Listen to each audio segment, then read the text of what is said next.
Start it off, Randy. All right, I'll get the ball rolling. Hi, everyone. Welcome to the AIA Reimagine LA Roundtable, brought to you through the JEDI Justice, Equity, Diversity, and Inclusion Committee. We have Josh Foster here and a few others from the AIA.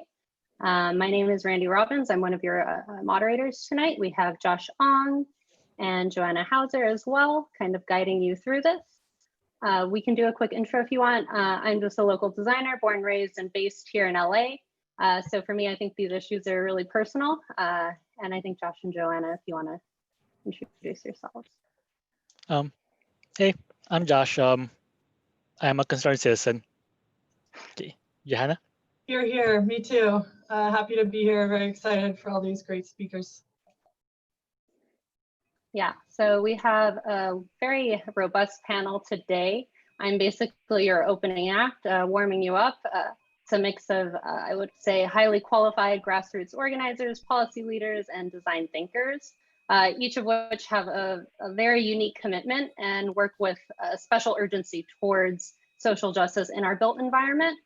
And I guess I just like to preface this whole event by saying it's been a really intense year leading up to a crazy election.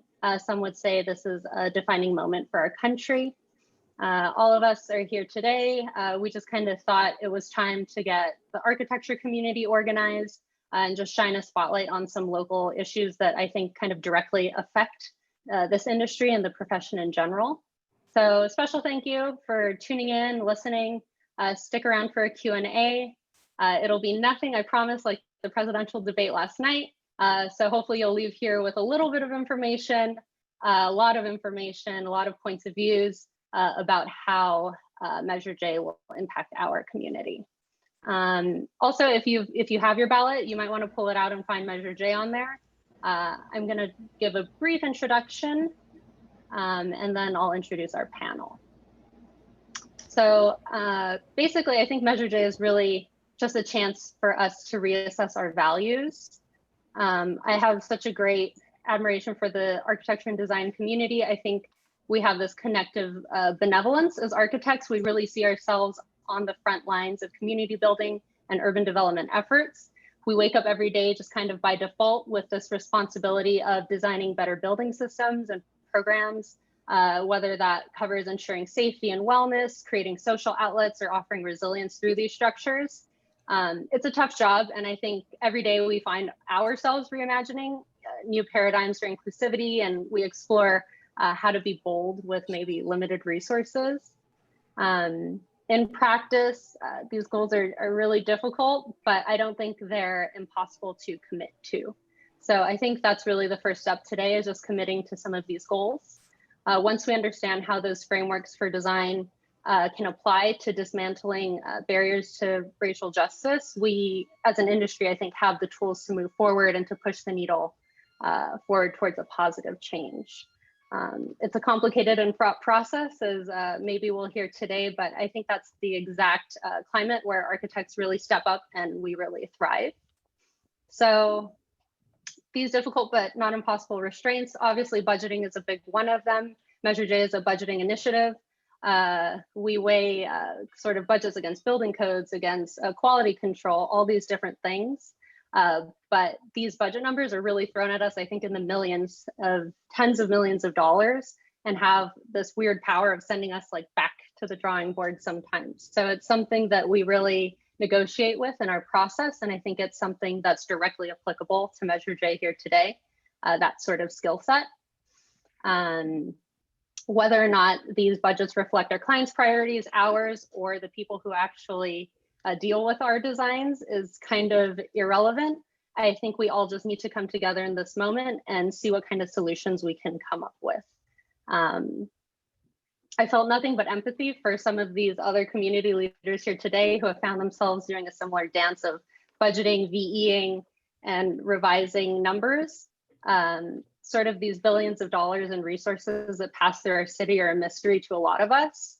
And I think some of the protests and watershed moments this summer have led us to realize that so much of our tax-paying dollars are just handed over to the police. They're handed over to the sheriff's department, who have then in turn really left us and built this huge prison and jail population, the largest in the world. So going on today, I think the $8.8 billion question is there scope creep? Next slide, please. From the LASD and our carceral systems. Do we need to VE the sheriff's budget in order to achieve some sort of transformative change to systems that have disproportionately affected Black and Brown communities, whether it's through imprisonment, gentrification, food insecurity, or others? And really getting into some of the root causes of this chronic and enduring homelessness and declining public health that I think we as architects are asked to solve after the fact or design around them later. So I think we need to just come together, figure out as an industry what public safety looks like to us, whether it's through protesting in the streets and sort of this first phase of budget reform with the city, or if it's the second phase here with Measure J. It's really up to us to sort of engage in this quote unquote VE process of budget reform and bring down those numbers and direct them into projects where we might have interests, such as affordable housing, you'll hear a lot of today, and also small business investing in communities and investing in alternatives to incarceration. So I think with a single vote, some of you will realize today how much of those things you have power over. And with that, I'll hand it over to Brian, Yvette, and Garrett to go through more of a nuts and bolts approach.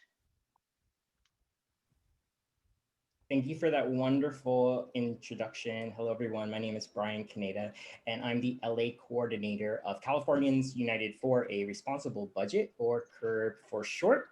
As Randy said earlier, people are finally internalizing that a budget is a statement about our values, and the uprisings of the past few months have transformed our society in one major way. They've impacted how we think about the world in terms of budgets. People are paying significantly more attention, especially budgets for law enforcement. And that's why we need solutions like Measure J. Could I have the next slide, please? So LA County's total budget is about $34.9 billion. You'll see from this chart that the county pays for about $8.8 billion in net county costs. So if you don't know what that is, net county costs are the portion of the county budget that's financed with locally generated revenues like property taxes, things like that. Next slide. So here you see this chart shows us how the total net county costs are allocated by department. And just by looking at this, you'll see the budget for public safety is a huge portion, about 42% or approximately $3.8 billion. 71% of the public protection budget goes basically to three entities: the sheriff, probation, and the district attorney. Taking a look here, you'll notice at the bottom of the screen, you'll see about 1% going to an office in the county called the Office of Diversion and Reentry, or ODR. If you're not familiar, ODR diverts people from jail into mental health treatment, housing opportunities, and needed services. This department has been wildly successful. They have about a 10% rate of recidivism. In contrast, LA County jail system, or the sheriff, their rate of recidivism is about 90%. So 90% of folks who leave their jail end up coming back. Probation is a universally disliked entity. Anyone, I don't know a single person who has a single nice thing to say about probation or the district attorney, especially given who our current district attorney is. So the question becomes, why are we spending so much money on strategies that don't seem to be serving the public good? Next slide, please. So what does this mean for us? LA County disproportionately invests in punishment, not health, wellness, or economic justice. We see $1.75 billion going to the district attorney, probation, and the sheriff, yet only $230 million going to homelessness, housing, mental health, diversion, and reentry. Next slide. Everyone knows here that we have many, many challenges in LA and in our country. Historic lack of investment, police violence, homelessness and mental illness, systemic racism and injustice. You can see from this chart Black people account for 8% of the county population, but 34% of folks experiencing homelessness and 41% of people in jails who have been diagnosed with a mental health condition are Black. In terms of houselessness, we know that living on the street takes away 25 chronological years of your life. That's how hard it is on your body. Next slide, please. So Angelenos have been using police and jails and prisons to manage all of these social problems. And because of that, you would think Angelenos approved of this, that somehow that was the nature of this city, except that's entirely wrong. Most people do not think this way. I think every time something comes to the voters, they've consistently shown at the ballot box that they're trying to break California's addiction to mass incarceration. It's just that our elected officials, some of them anyway, especially the sheriff and the district attorney, don't seem to be listening to the public, or they don't care. You'll see from these polling results, the vast majority of people are in favor of increasing community-based counseling, mental health services, job training, all of the things that we know actually keep us safe. Next slide. I wanted to turn it over to Yvette here to maybe ground us in the context of why Yes on J is so important and how really it's the culmination of a decade's worth of work in LA County. Yes, thank you, Brian. My name is Yvette Ale. My pronouns are they, them. I'm the senior policy lead with Dignity and Power Now and the coordinator of the Justice LA Coalition. And so like Brian mentioned, Measure J has been building on over a decade of organizing work here in LA County against the construction of jails. In fact, just last year, the Justice LA Coalition was able to successfully stop the construction of 2 jails. But we haven't just been advocating for what we don't want to see. We've been advocating for what we do want to see. This is where the imagination work comes in. So like the chart shows, the Black Lives Matter movement, which kicked off about a decade ago in response to law enforcement violence against the Black community, was also a continuation of the work that had already been done by some of the leaders of the Black Lives Matter movement, like Patrisse Cullors, that have been pushing against sheriff violence through the Coalition Against Sheriff Violence that was founded in the early aughts. Then came the jail fight. So Justice LA was successful in stopping the jail construction of a mental health jail and a women's jail that would have been built on toxic soil. And so our partnerships with folks that are experts in urban planning, that were experts in environmental justice, help build the grounds that we pushed against the county in order to articulate a different vision. We knew that these jails would be built on toxic soil. We knew that folks with mental health needs could not be treated inside of a jail. And in fact, it's more fiscally responsible to treat folks with mental health needs outside of a jail. We also knew that we wanted to create a decentralized system of care. And at the same time that the county stopped the jail construction plan, they also put forth what's called the Alternatives to Incarceration Work Group. And so this was a very historic moment because for the first time in LA County, community members had equal voting power to the county in the drafting of these recommendations. So the county supervisor selected 2 stakeholders to be part of this voting body, but the actual drafting of the recommendations was done by community members. So folks like myself, like Brian, other organizers throughout the county actually sat across the probation department, the sheriff's department, the health departments in the county, and drafted these recommendations collaboratively. And so that's what you see in the Care First, Jail Last report that was adopted by the board in March of this year.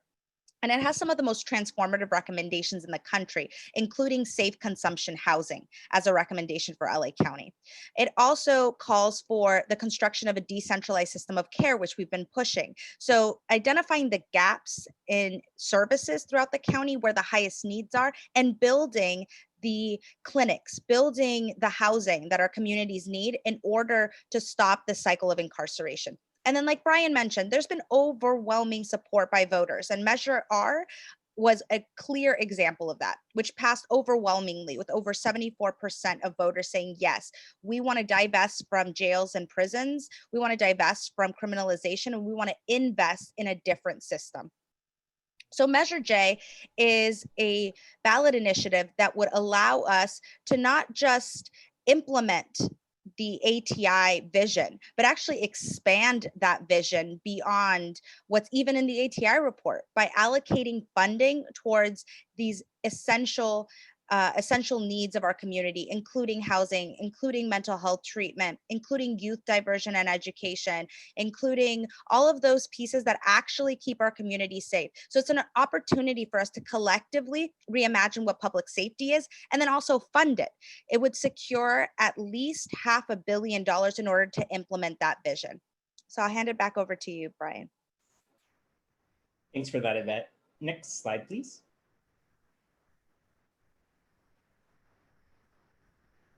So you can see here what Yvette just laid out. Measure J gives voters the opportunity to make LA County a leader in fighting systemic racism and racial injustice by prioritizing this investment in health and housing and jobs, and especially Black, brown, and low-income communities.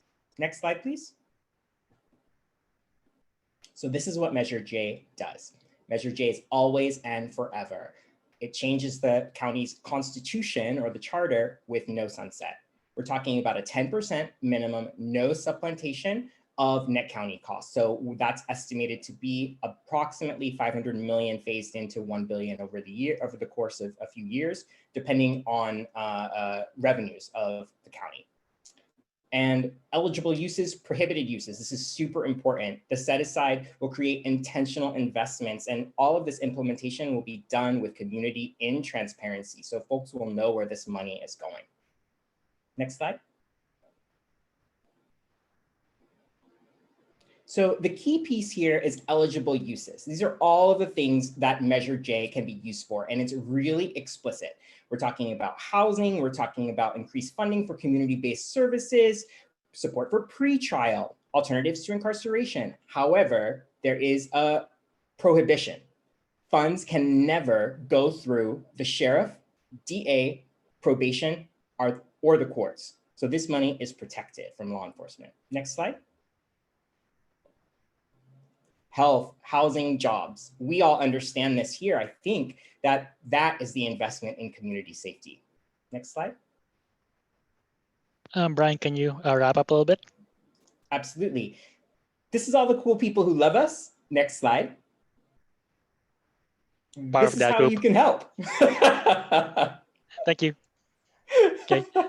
Sorry to rush you, Brian. That's okay. I feel like I Thank you. came in right in time. You did. So we'll head into the panel discussion. Before we do that, let's do a quick introduction. So you've met Brian and Yvette. Let's introduce the other panelist. Mike Dennis, can you quickly introduce yourself? Hey everybody, it's a pleasure to be here. I'm so happy to have this discussion with you all, and that you guys are putting this together. I'm the Director of Organizing at the United Way of LA, and I run the Everyone In campaign. Okay. Thank you, Mike. Next up, Simon. Hi, I'm Simon Ha. I'm a partner with Steinberg Hart. We're an architecture firm. We have 7 offices, 6 in the US and 1 in Shanghai. And I manage the LA office, which is the headquarters, about 65 people. Okay. I'm also the chair of Skid Row Housing Trust Board of Directors. And I've been serving on the board for about 6 years. So I think being part of the solution is near and dear to my heart. So I appreciate this conversation and being invited to speak. Thank you. Okay. Next up, Garrett. Hi, everyone. Thanks for having me. My name is Garrett Jacobs. I use pronouns he, him, and I'm the Director of Advocacy and Strategic Partnerships for Designing Justice, Designing Spaces. We are, I think, the country's only architecture and real estate development firm focusing on ending mass incarceration and building the alternatives for a restorative justice country and system. And we've been working with Justice LA for the past year on implementing the alternatives to incarceration plan. Thank you, Garrett, for that. Last, we got Dana. Hi, everyone. I'm Dana Mckinney. I'm an architect and urban planner at Gary Partners here in LA. I focus a lot on the LA River Master Plan and looking at alternative solutions for homelessness. And then I also focus outside of the office a lot on social justice topics, specifically dealing with alternatives to incarceration. Thank you. Okay, thank you for that, Dana. And here's our first panel question. I'll also put in the chat so people can see it. First panel question, why should architects support Measure J? If it passes, what do you think are the long-term effects of Measure J to the built environment, and then specifically to the design profession? For this question, I'd like the architects to answer first. So yeah, Dana, Simon, or Garrett. I guess I'll take it on first. You know, AIA has been trying to get EDI. We didn't have J before the current events, but EDI has been something that we've been trying to get within our profession for I want to say about 5 years or so. So I'm involved with the AIA National and AIA National Housing Committee, and we do this thing called KLA. Knowledge Leadership Assembly once a year, where all of the different committee members come together and talk about how to move the AIA as a group forward, as a body of architects forward. And we recognize that we had an issue internally, because if you look at the amount of African-American architects in the US, it's small, very small compared to the population. And if you, in inverse, if you look at the homelessness versus the population, it's 4 or 5 times as much, right? So there's definitely something that we need to do as architects internally, and equity, diversity, inclusivity came out of that movement, and AIA National has been working hard to make our profession more diverse. I think, we extend that out, that concept to the greater community and our society, right? I think we all benefit from being diverse and being inclusive.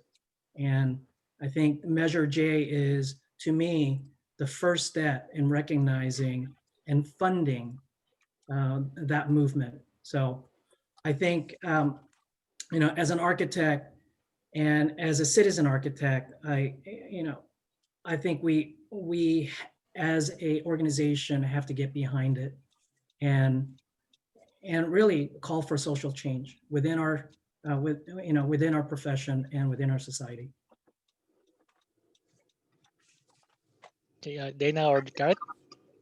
Yeah, I can go. I think that Measure J is extraordinarily important, not just for architecture, but for the community at large, and not just for Black and Brown communities, but everyone throughout the county and the area. We're talking about a massive reinvestment of money into alternatives to incarceration, into housing, and into issues that are fundamentally the root cause for why there is so much incarceration in our community. So dealing with mental health and homelessness, joblessness, lack of youth opportunities. I just think it's extraordinarily important when we're talking about our contributions as designers to the built environment, that we also support efforts that also support that built environment. And you can't disjoint the sociopolitical environment and wellness of the community from the built environment itself.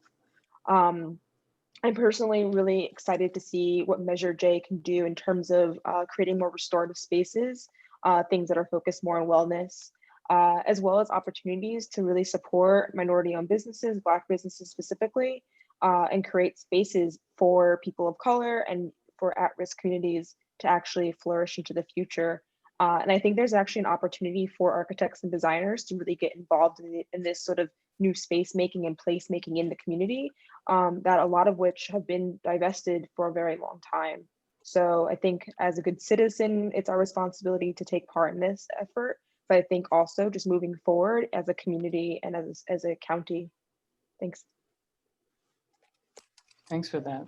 I think you should support Measure J because it's an opportunity to radically reimagine the LA County and your community. I mean, if you look at the Alternatives to Incarceration roadmap and plan, there's dozens of new building typologies that focus on healing and justice and reconciliation and support of one another. I mean, these are basic tenets of what we stand for as architects and designers, but don't necessarily build into our code of ethics. And so this is an opportunity to root the investment in traditionally underinvested and intentionally over-policed communities to reverse that trend. And so you have the opportunity for this really radical reimagining of what the cities and county can be. And so, it's I think our responsibility, if you want to improve the county and cities, to really focus on solidifying that funding stream, right? This is an opportunity to really lead on what is happening in the country on this reversal of, instead of doing what the system was designed to do, which is police and punish and dehumanize people, to actually heal and reimagine how we can live together. It's an amazing opportunity to solidify that in the county charter, which means new types of projects, new types of ways of working with each other that focus on healing and love and supporting one another. So, I mean, this is an opportunity for the county to really solidify that work in all of what we're doing. And I mean, a wonderful new source of potential projects and imagination. So, I mean, it's a huge opportunity. Okay, thank you for that, my fellow architects.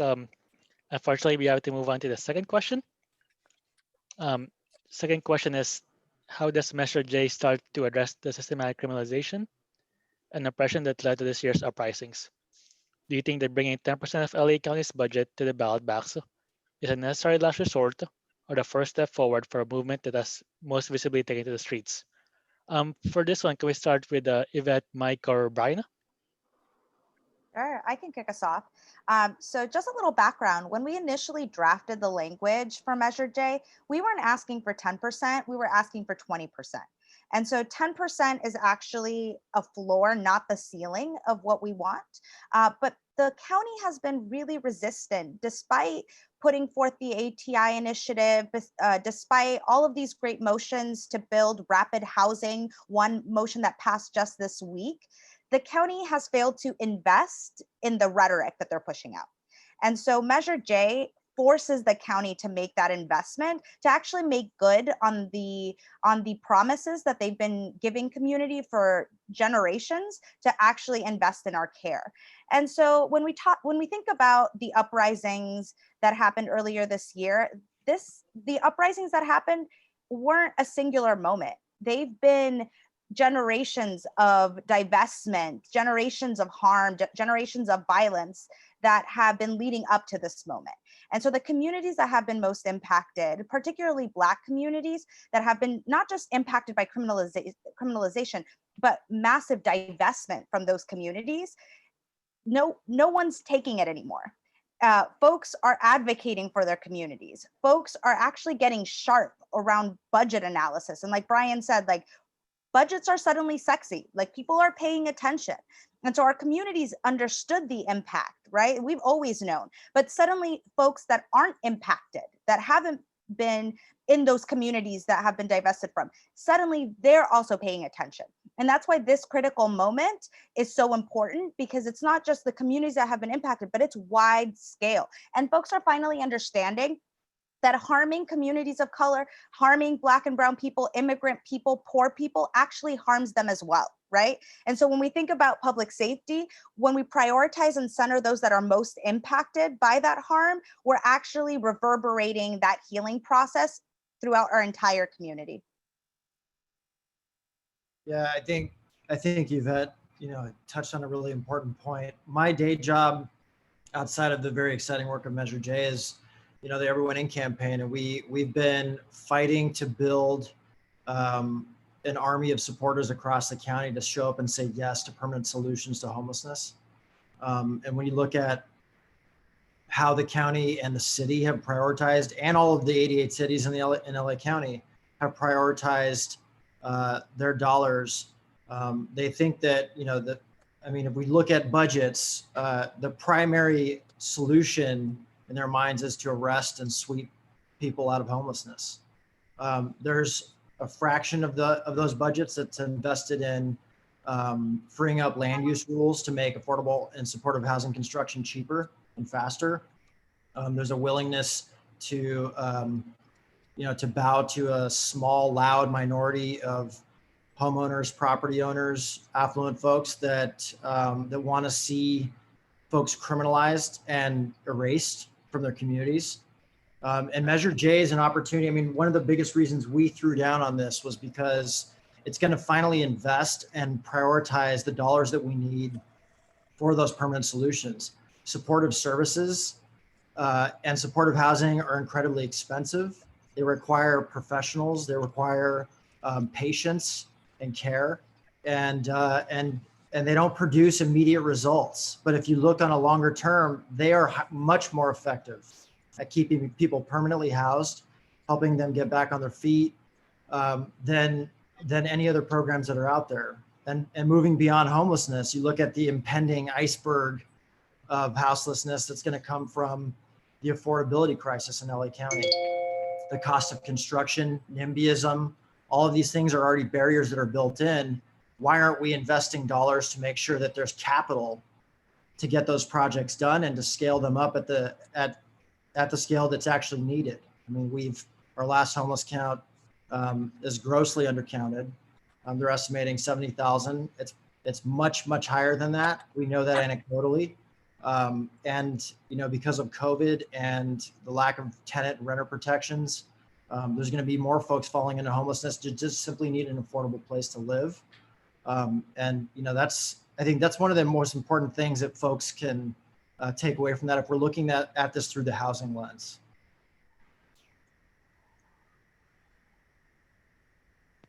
Brian, did you want to chime in? Sure. Thank you so much, Mike and Yvette, for naming those really important factors that establish why Measure J is essential and why it's only a first step. Listen, virtually nobody objects to the mission of J, right? Like helping people without houses find housing. Where there was initial criticism was around this idea of ballot box budgeting, that taking this issue to the voters and changing the county charter was somehow unnecessary or ill-conceived because the board could just simply reallocate money with a 3-2 vote. Critics who have now reversed themselves were saying, we're in an economic crisis, we're in a pandemic, we need to be able to move resources around however we'd like. We can't have our hands tied like this. And therein lies the problem. How, during a pandemic, uprisings, fires, recession, should anyone be able to touch money set aside for the most vulnerable populations? These resources should not be up for debate every budget cycle, which is what's happening right now. They're put in danger during emergencies like this. And not surprisingly, as Yvette said, Black and poor communities suffer most when austerity measures are instituted. That's historical reality. So yes, because I absolutely do not trust that a future board will not reject this culture of austerity and reject this culture of abandonment. I'm not confident that a future board will be progressive enough to do that. So in that sense, it's a last resort, taking our issue to the voters and keeping politicians out of it. Thank you for that, Brian. We still got 4 minutes. Dana, Simon, or Garrett, do you want to chime in as well? I would just like to echo what Mike said about, funding housing. So we are in a homeless crisis, and it's it's an issue for the whole country. But if you look at where the most homelessness occur, California is about 25% of the overall national homeless count, and LA County, last year when I was looking at it, it was 10%. So now we're over 10% of the homelessness resides within LA County. So if you start to think about like, how do we get here, right? How do we get here? And there are multiple reasons why we're here. And it can start with, mental institutions were taken away. We let mental illness just become homeless. We allowed the incarceration to be a replacement for mental health. And we allowed people to fall into homelessness and not help them right away to get them out so they become chronic. And so from the perspective of Skid Row Housing Trust, whose mission is to end homelessness, right, through providing permanent supportive housing, it is really important to have the funding stream to be able to fix the problem, right? So if you look at Triple H and everybody's touting about what a great job we're doing and patting themselves on the back, we're producing 10,000 units, well, minus a couple thousand because the dollar doesn't stretch as far. It's a drop in a bucket. We continue to have more homeless people and then the housing we're building. And with Measure H and Triple H, we're looking at a 10-year duration. And from from an organization that has over 1,800 units and more coming online, we're responsible for 1,800 people that used to be homeless, now that are housed, and we want to keep them there. But we need to look at where the funding is going to come from when these two measures sunset, right? So our internal conversation is always, hey, where is that money going to come from? We're not going to, if there's no funding stream, then, and if we can't subsidize our people to stay in housing, they're going to become homeless again. And I think through this measure, there's no more, not no more worries, but there's a bucket of money that's allocated for solving homelessness in perpetuity until it's eradicated. So we need it, right? We need this security, funding security to do the work that we need to do to solve homelessness. Thank you for that, everyone. Really just a first step. We have a homeless crisis because we have an ethical crisis in our country, and we haven't dedicated any funding to get ourselves out of it. And so the fact that LA is willing to lead, the country on these, the Alternatives to Incarceration plan is one of the most comprehensive we've seen across the country. And the fact that you're willing to dedicate funding to getting people the basic services they need so that they can maybe start imagining what it means to own assets, what it means to own property. And I think it's just one of the first steps, but it will allow people to kind of get out of that constant, continuous trauma of living in a community that is eroded of wealth and then continuously over policed, to get a basic foothold to start dreaming that other communities in this country have had. So it's a first step of getting us out of this cycle that we're in. Thank you for that, Garrett. We have to move on to the third question. Third question is, given the title of Measure J, Reimagine LA, what role does imagination play in the Los Angeles current political movement? How do imagination and action support one another?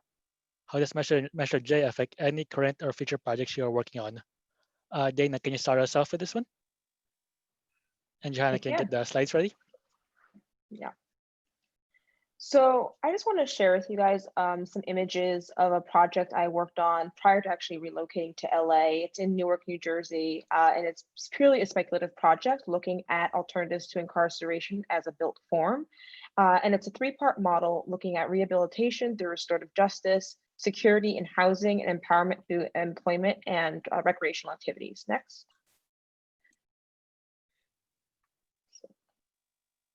Next.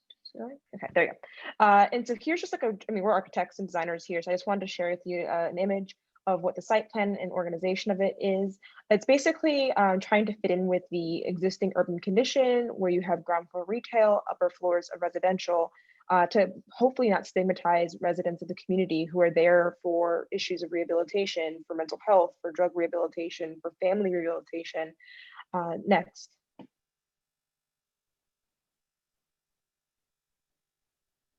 And then just a few images of what this thing could look like on the inside. This is just sort of the interior court condition. It was really important for me to integrate notions of green space and wellness, water, spaces for ecology to actually flourish, because it's in a city similar to LA that in lower income neighborhoods doesn't have a lot of ecology to play with. Next.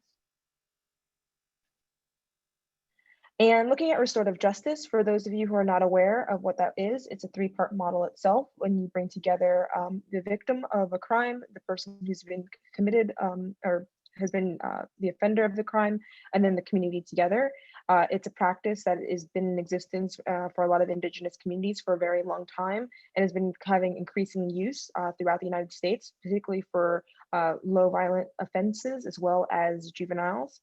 But I really believe in restorative justice as a way to actually lower recidivism moving forward, as well as look at sort of the irreparable harm that a traditional justice practice would result in. Next. And then just spaces that I created or envisioned for this, including a hilltop when you're actually overlooking the canopy of ecology below. Next.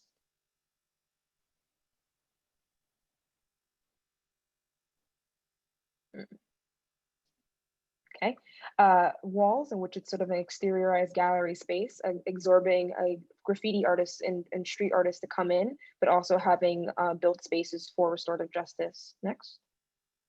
I think this is the last one I'm showing.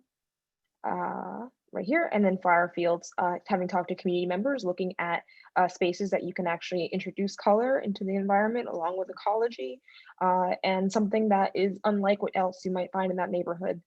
So, I mean, that's it for those images that I want to share in that context. But I just think that imagination is so important when we think of how we want to move forward with Measure J once it has been passed. And I think it's really critical that we try to be imaginative and create new spaces. I'm not sure who mentioned it earlier, but Measure J is a whole opportunity for architects and designers to move forward and actually like create new spaces in our environment. Okay, thank you for that, Dana.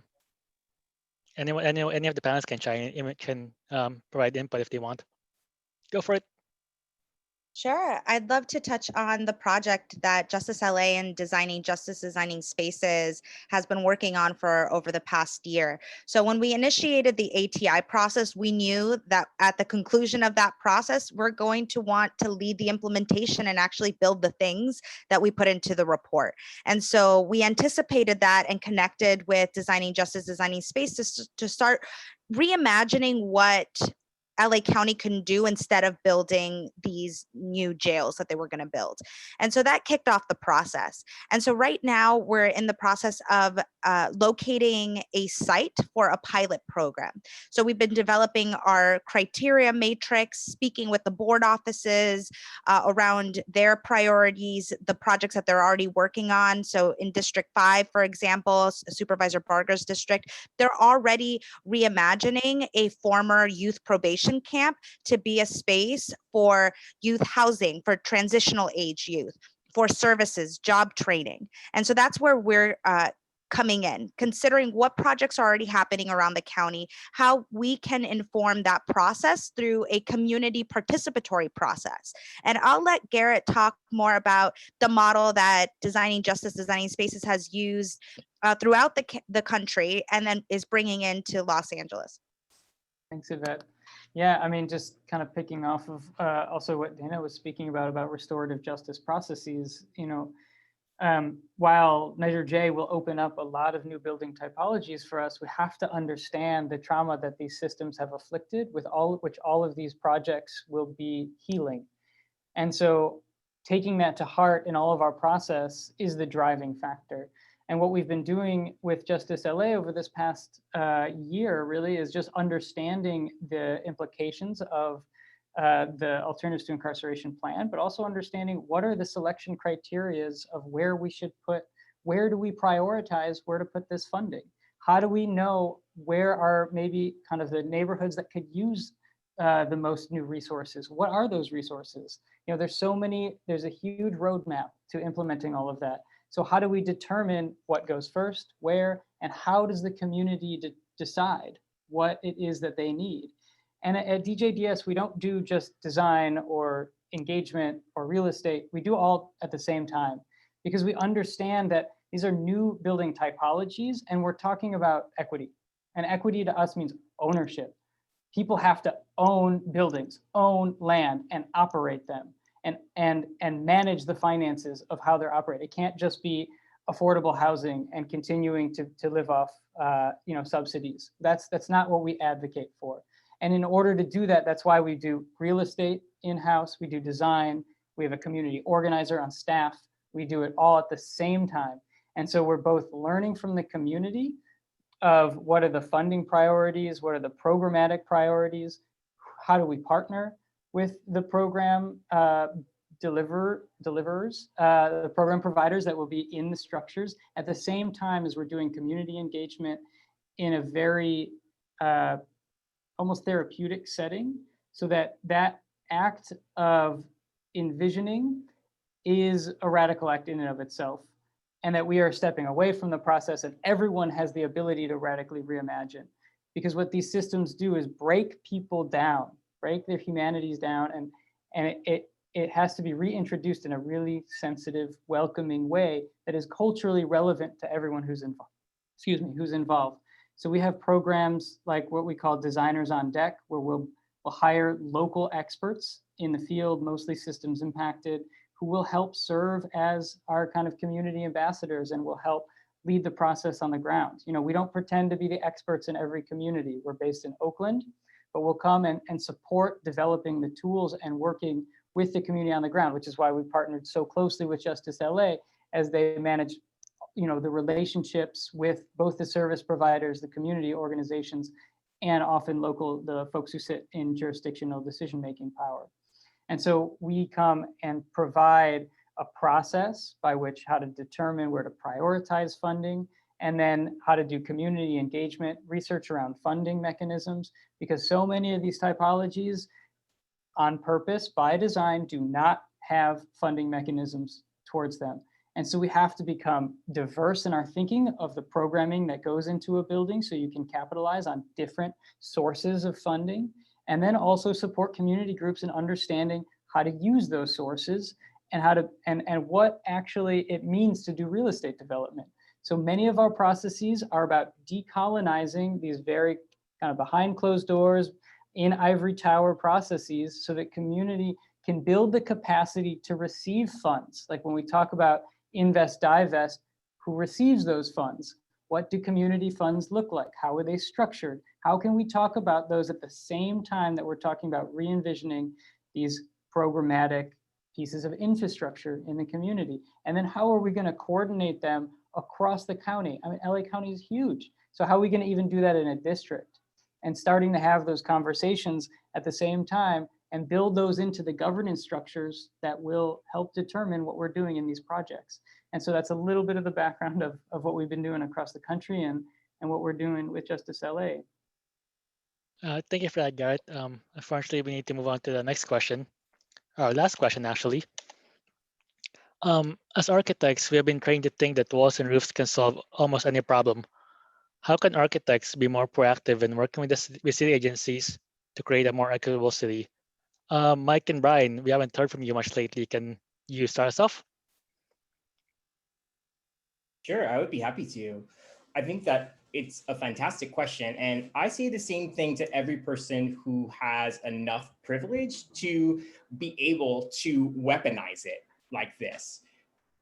Weaponize it. We're ethically obligated as people living in America to use whatever strength, wisdom, talent that we have to fight racial injustice and anti-Black racism in particular in any sector's work. I think failing to use a racial equity lens, it's far past time that every industry does so, and that all of us who are able use everything under our power to halt the abuse that's happening in underprivileged communities and to lift up Black lives and protect them.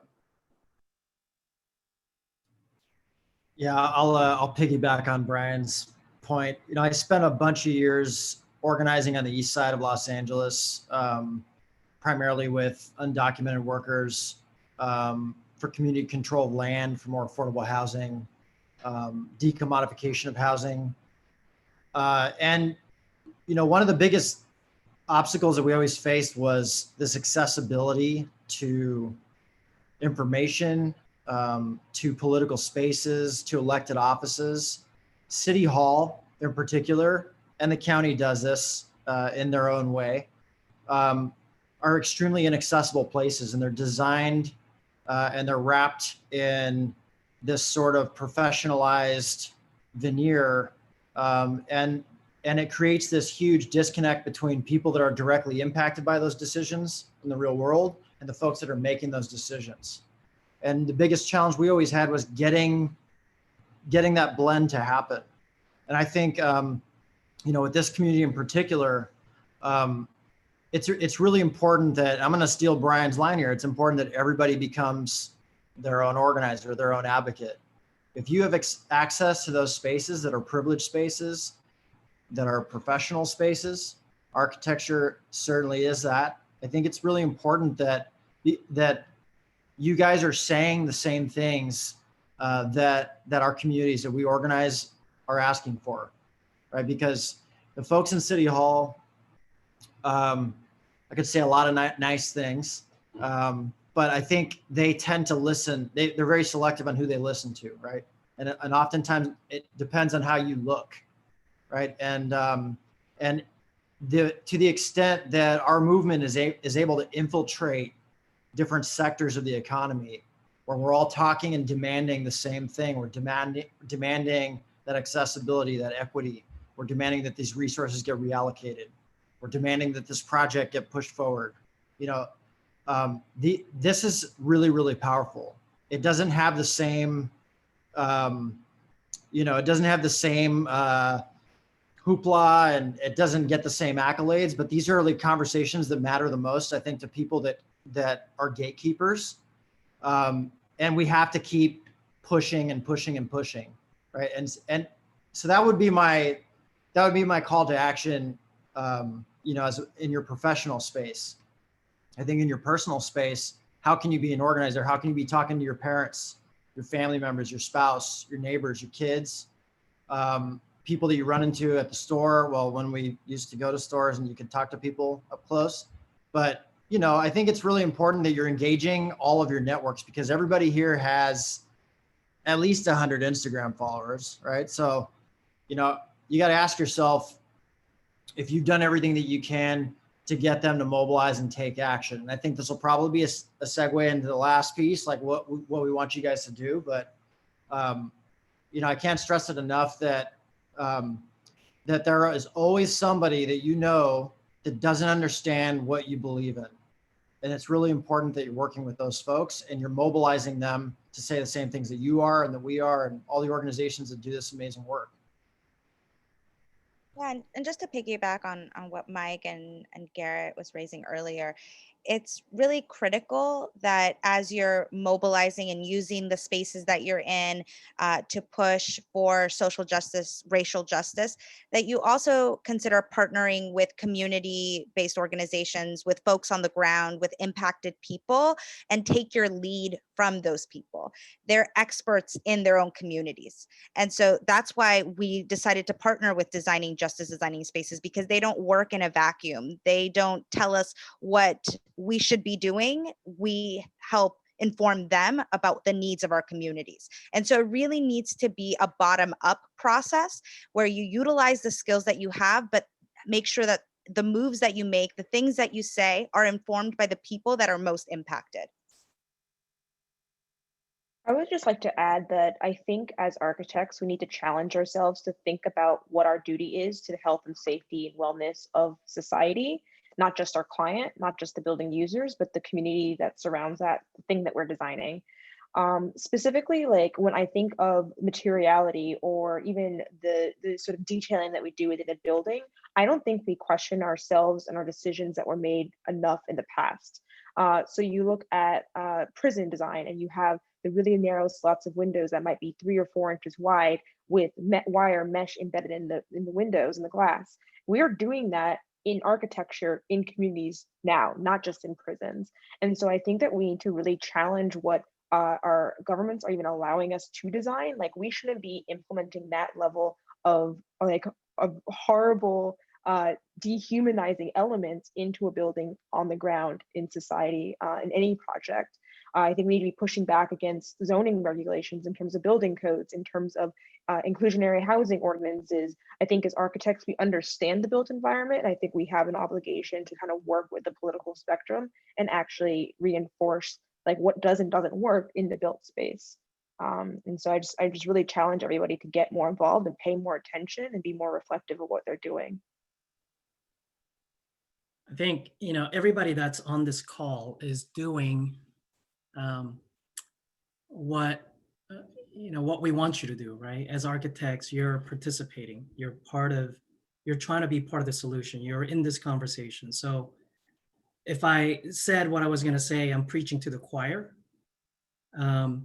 But there are a lot of architects that are so project focused and they only care about the project they're working on. But most of them say, hey, I really like your involvement with Skid Row Housing Trust. What can I do to help? Or, I want to get involved in my community, or I want to be on the zoning advisory committee. What do I need to do?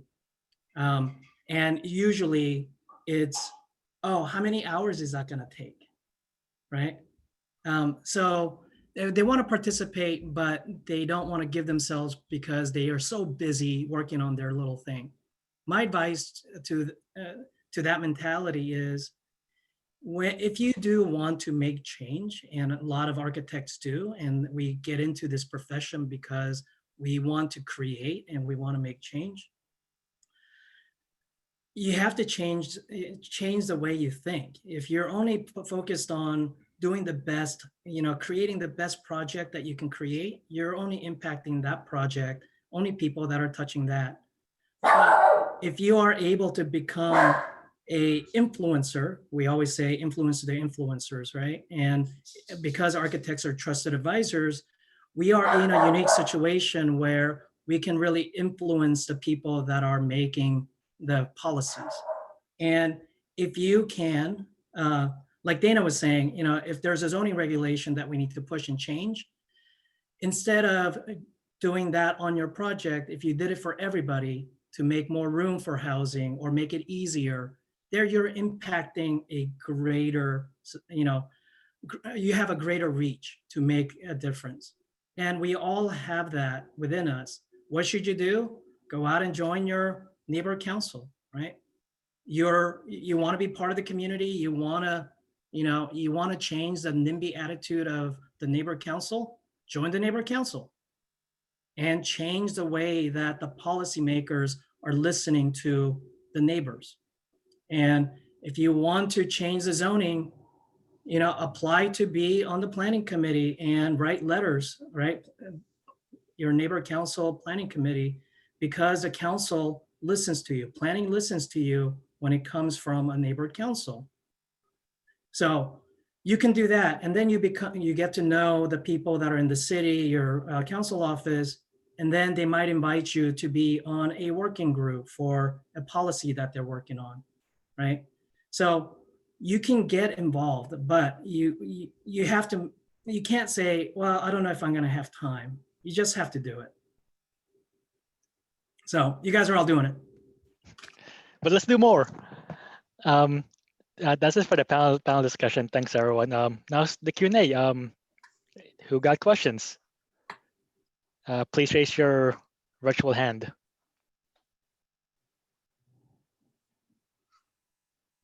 If nobody has questions, we can just go back to the panel discussions. There's some good stuff that wasn't said. I can start off with a question I've been wondering about. Just in terms of sort of the buckets of money that we are currently working with that are going into these certain avenues, how does that compare to the amount, this 10% amount? Is it much larger than that? I know that part of this is about dedicating a funding stream in perpetuity, but I'm wondering just about the scale as well, if anyone could speak to that. Sure. As far as ATI goes specifically, so the Alternatives to Incarceration Fund just got $72 million allocated. The budget cycle just ended just yesterday. It was Tuesday yesterday, yeah. So the Board of Supervisors just voted on the supplemental budget. They allocated $72 million. Comparatively, Measure J would secure at least $500 million, billion with a B, for ATI and other community investment. And so that's what we're working with, right? The county is throwing pennies at this project comparatively to what Measure J would secure. I would also add to that that, you know, that the 500 million is the baseline, right? If Prop 15 passes, we're looking at a significantly larger county budget, and an overall share of that is going to go, you know, bigger share of that is going to go to Measure J. So also vote yes on 15. Going off of funding, I actually have a question, and this is out of personal interest as well. And the cancellation of the jail contract, the Men's Central Jail contract, which was allocated $1.7 billion, and that was canceled summer of 2019, I believe. What's going on with that money, and do you guys know how it's been allocated since? Great question. So the over $1 billion that was going to be allocated towards the jail, the majority of that funding was actually going to be paid for through a bond, an unsecured bond. So it wasn't actually county dollars that the county had in its coffers. They had about, I want to say like $900,000, but the actual price was actually going to be over $3 billion to construct. So we were talking about $900,000. Some of that funding got paid out to the design firm that was going to build out the jail. So they were paying thousands of dollars, if not close to $1 million a month, just to move the process along. And so some of that funding actually got reallocated for housing. So they approved a project on the Vignes lot where they were going to be building the mental health jail. So they allocated some funding towards the construction of rapid housing there. They've also allocated some of that funding to the Office of Diversion and Reentry. And so some of that funding is going there. So they're piecemealing it. Some of it's going to the ATI fund, but there's still money in the county coffers to be allocated for all those projects.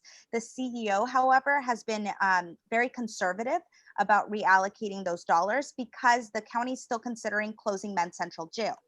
And so there's a county work group that was formed to investigate the closure of Men's Central Jail, but the sheriff's department is arguing, well, we may still need to build another facility in order to close Men's Central Jail, even though the community overwhelmingly rejected it, the board rejected it. And then they're also saying, well, we might still need some of those funds in order to refurbish an old existing jail that was shut down. So they may be repurposing an old jail, which was already removed. And so that's the pushback that we're getting from the sheriff's department, which is, in my opinion, really moving the county in a more conservative direction around reallocating those funds. In addition to that, the county had allocated $35 million for the refurbishment of Men's Central Jail. If MCJ closes, they wouldn't need to use those refurbishment dollars. And so we've been pushing for them to move that $35 million into ATI related construction like emergency housing.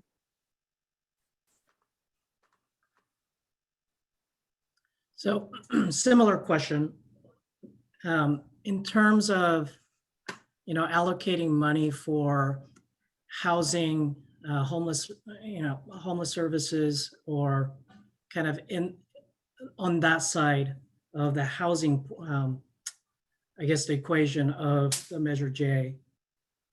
How is that going to work? Who's going to administer it? Is there any details about who's going to make the decision on how the money gets divided up? Yeah, that's a great question. In fact, the Reimagine LA Coalition has a policy work group that's already developing the implementation plan. So that includes all the various organizations that intersect with housing, reentry, youth and education, economic development. And so we're putting together that implementation plan right now. And so that includes folks that do analysis around data, like the Advancement Project. We're working closely with folks like Vera Institute of Justice, which has been really participating in the ATI process, the closure of MCJ. But ultimately, what we envision is the county establishing a voting body, much like they did in the ATI process. So they established the ATI work group, which was a combination of the county department folks and community folks. And so there was about equal voting power. What we're envisioning is actually much better. So it would be 5 county departments at the table, not including law enforcement because they can't get any of this money, so they shouldn't be at the table anyway. So 5 county departments, 5 folks with lived experience that are coming from the communities that we're trying to help the most, and then 5 community advocates that have that experience working in housing, working in reentry, violence prevention. And so it would be 10 community members and 5 county representatives that would be the voting body that decides or provides the recommendations to the county and the board and the CEO for how these dollars should be implemented. What we're really pushing for more than anything is a community participatory budgeting process. So we've been community drafted Measure J. We got it through the Board of Supervisors. We're getting it through the finish line in November. We should be at the table to decide how those dollars are spent. Not just Measure J dollars, but any ATI dollars that have been allocated for that implementation. So that's what we're pushing right now with the ATI director, with the board, with the CEO's office. We're really pushing for that participatory budgeting process. Maybe for Mike, you know, how would this work, or how do you imagine this will work with the already, you know, initiatives that's already in place, like LA County Homeless Initiative, right? Which has 47 different measures. They had to figure this out because they had the Measure H money. Now, if the Measure J money comes in, is this a duplication, or is that going to get integrated into this Measure J, kind of the three-legged stool? I think it's a little, I mean, number one, I'm probably not the most qualified person to speak on this, but I can tell you from our advocacy that, you know, these are big questions that we need to figure out as a coalition. Like Yvette mentioned, the policy committee is tackling housing in addition to those other issue areas. We definitely want to make sure that we're beefing up the homeless services and delivery system across the county. But more importantly, well, not more importantly, but also important are the capital construction costs for affordable housing, supportive housing, and then rent stabilization efforts. But I think, you know, part of the intention and how Measure J was designed is that the budgetary process that the Board of Supervisors would go through every year is going to look at all of these things. And Reimagine LA as a coalition is not only dynamic and cross-sectoral, but you know, was stood up to run Measure J. But I think it's really important that the Reimagine LA coalition, which is 150 plus organizations, I think at this point in that ballpark, is going to stick around after Measure J. And it's really important that Reimagine as an institution is keeping its eye on these issues. And, you know, United Way is one of many, many voices that's going to be at the table. I know you guys will be at the table, all of our constituents as well. But I think it's a little too early to say concretely how that money is going to get divvied out and to what priorities it's going to fund first.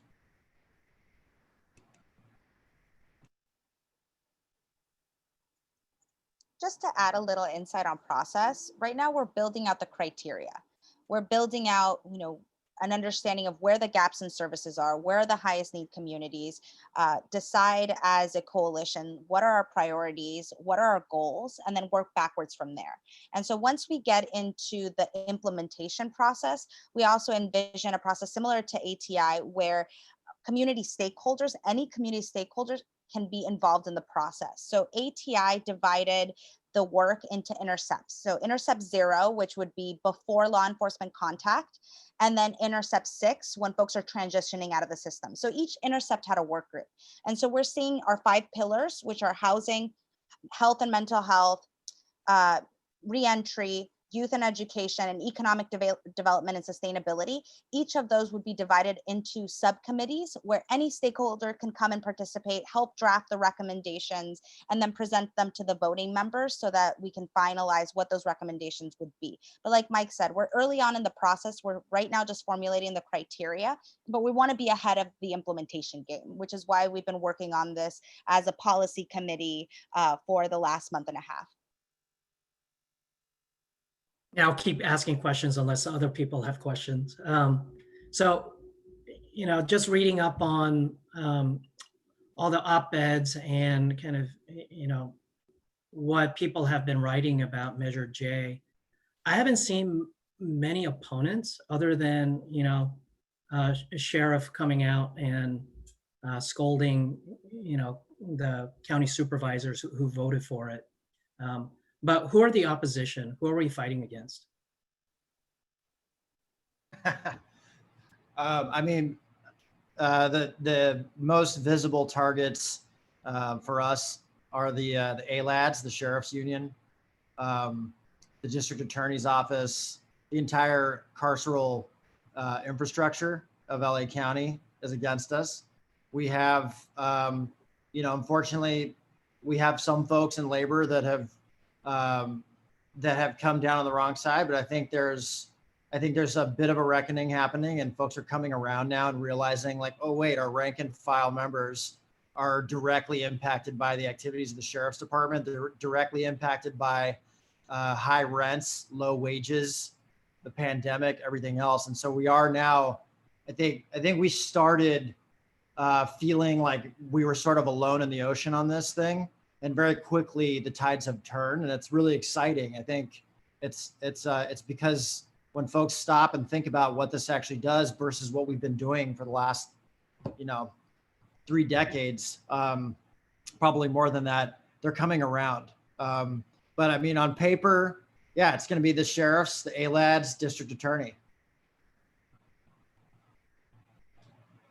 And where is our funding coming from to start spreading the word? Before, I think I didn't really hear about it before I was contacted by the AIA about Measure J. And You're I welcome. think many people that I talk to, they're not aware of it. I think people in the industry are. So how do you get the word out? Or do you have who's backing us to fund this campaign?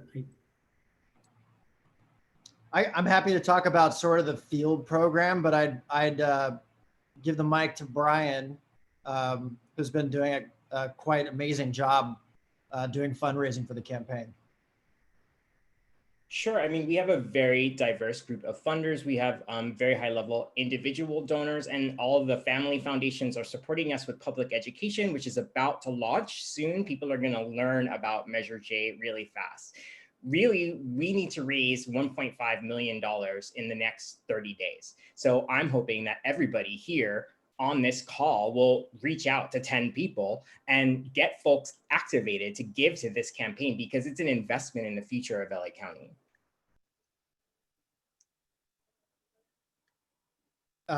Yvette, were you about to say something? Oh, I was just wondering if Brian had the donation link for Measure J handy that we can drop. Some of us are community organizers, but some other folks on this call may make more money. And your money will be put to good use if you donate to Measure J. Yeah, I'll add that, the blessing of the Reimagine Coalition is that we have groups like Justice LA, DPN, and so many others that have really, really active bases: White People for Black Lives Matter, Build Power.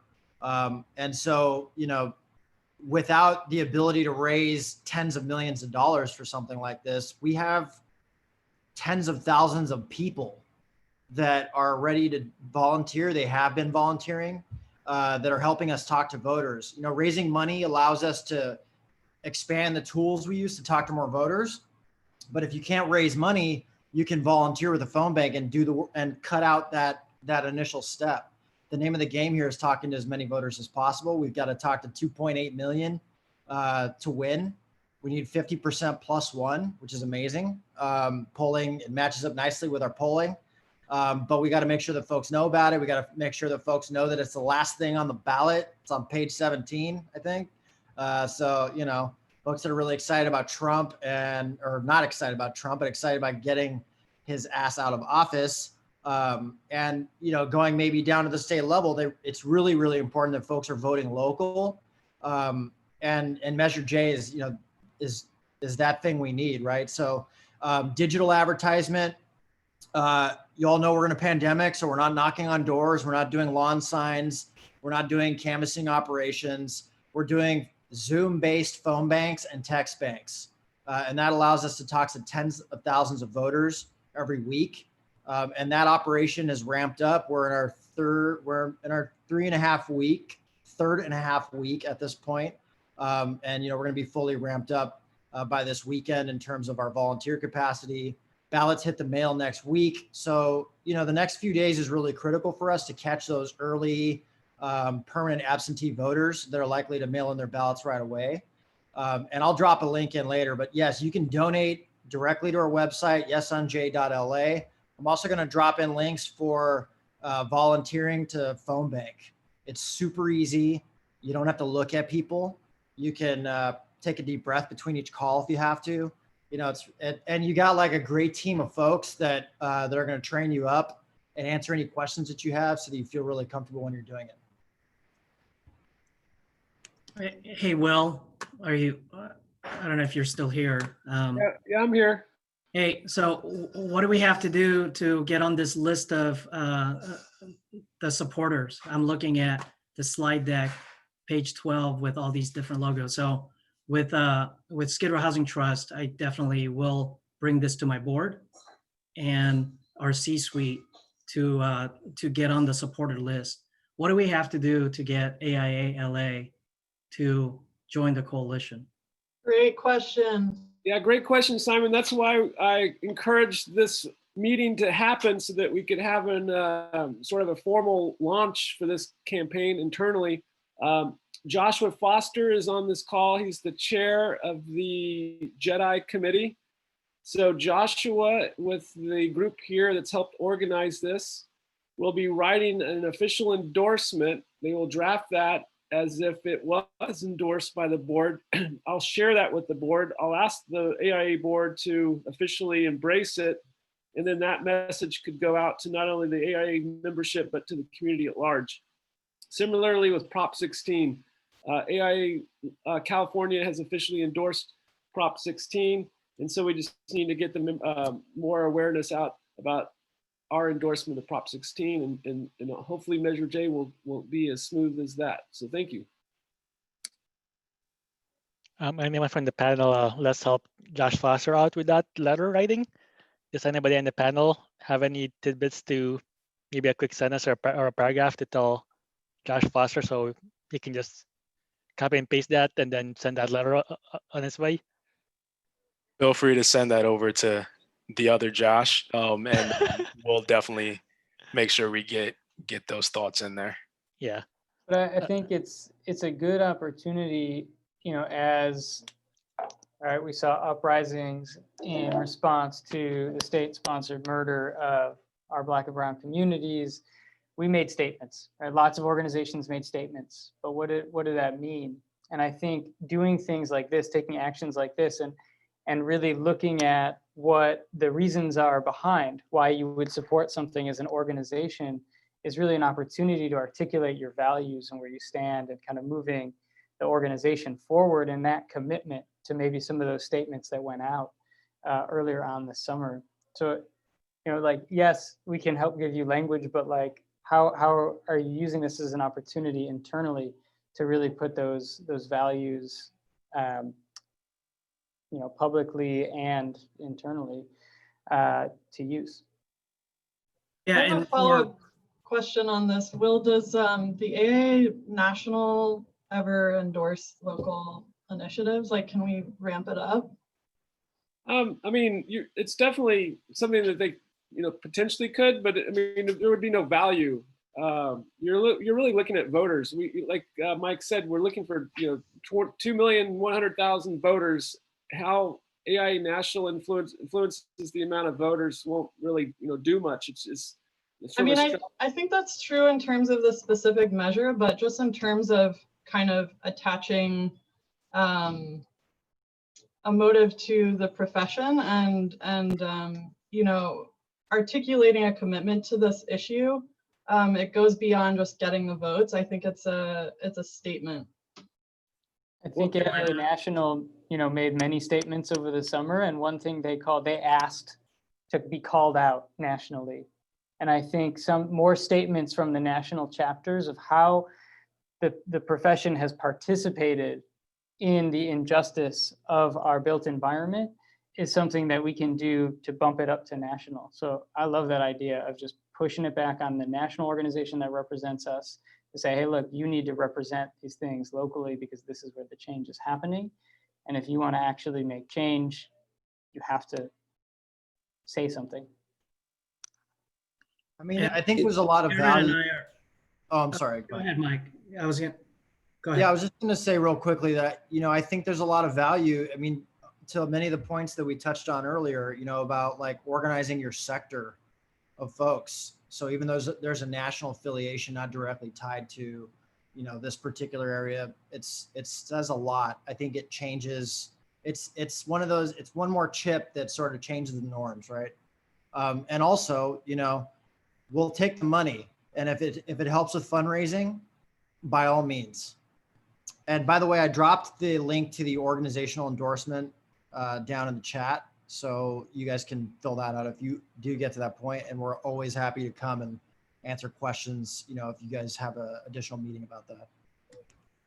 And thanks, Mike, for naming that. It's so important for fundraising, but also awareness building. What this is a model. This is an exportable model that you can see in counties across California, across this country. And really, we need to start lubricating folks' minds so that they're ready to receive these new ideas when they arrive. And that is what LA County is. This is going to be the test environment for what people want to describe as justice reinvestment, right? As Garrett said, we heard a lot of talking over the summer, but I didn't really see a lot of people doing anything. And Measure J does something. And the more people that know about it, the more people will understand that something can be done. And we can help create awareness at the national level. So Garrett and I are involved in AIA National Housing Committee, and we've been weighing in on HUD's housing policies and various other policies. So we are kind of the trusted advisors for the national AIA when there are policy questions that come to us. So we can definitely make some connections at the national level. At the least, we can make this a discussion point at our housing committee, and Garrett, who runs our monthly webinars, maybe can do a webinar on this item to spread the word even further outside of LA and go nationwide. So I think we can do that. And then internally for my office, we have a JEDI group that's formed in the last, I would say, 2 months or so. And there's about 20 staff who are involved in it and coming up with policies for our own company. So I think, aligning that with the LA chapter and then aligning that with the policy push, we can definitely start to, create a coalition. And if we can get that to replicate in each of the offices, because I think many of the larger architecture offices are creating their own EDI or, JEDI. So I think that's a good way for the architects to come together and really push for this agenda. Hey, this is Pablo. I just wanted to mention thanks, Will, for sending the statement about the AIA about racial injustice, I understand.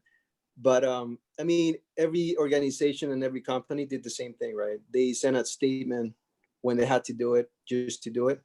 Maybe, I mean, and again, as designers, we think about it, we try to think about everyone else, right? So the AIA was able to send a letter to the White House when President Trump tried to make all the architectural styles for public buildings the same, right? So I think we're expecting the AIA National, not just the AIALA, to actually do something about it. I mean, to show their position. So I think that's where we're still waiting. I mean, you got, I don't know how many, you have probably 40 people here, but I'm pretty sure that if you keep asking all the other members of the AIA, I'm pretty sure think the same thing. I mean, we're opposed to, racial inequality, and we're looking for better things, right? That's why we're here, to see what Measure J is, try to get it in the ballot and get it approved. So again, we're waiting for the AIA to do something about it, something that's just not a statement, something that's actually, writing to President Trump and show their position, right? Because that's pretty much our position as well. Thank you.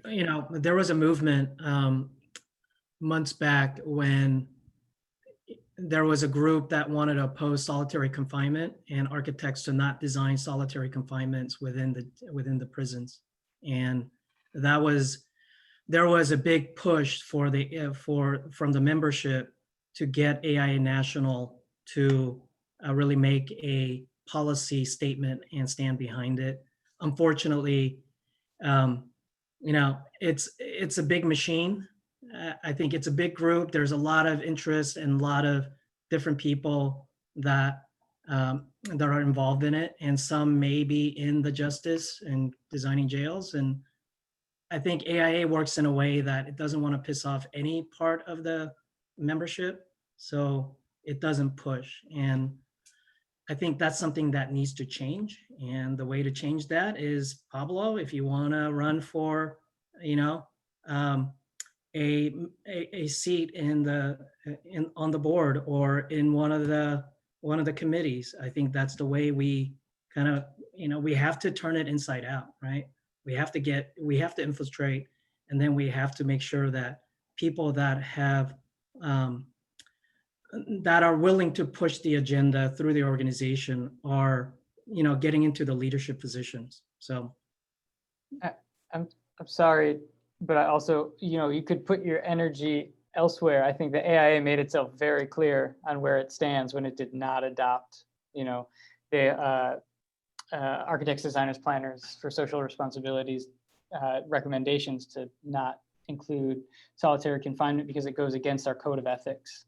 That was a very clear statement of where their code of ethics go. And so, this is one organization. I think there's many others also. So, where do you want to change within or kind of in other directions? But those are all options to you.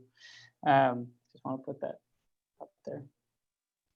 And then Yeah, it's very frustrating trying to change things from the inside in a large organization, for sure.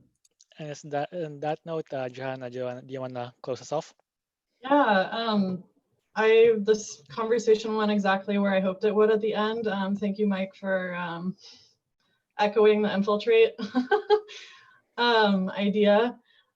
Just to bring it back home, I really just am so grateful to all of the speakers here tonight. Since we've been talking about putting our money where our mouth is, I just want to acknowledge that each of you is here on your own dime. You're donating your time, your intellectual and emotional labor, everything to help bring us up in our professional community. So I really just want to acknowledge that gift and say we really appreciate it, and hopefully we'll keep this ball rolling with you.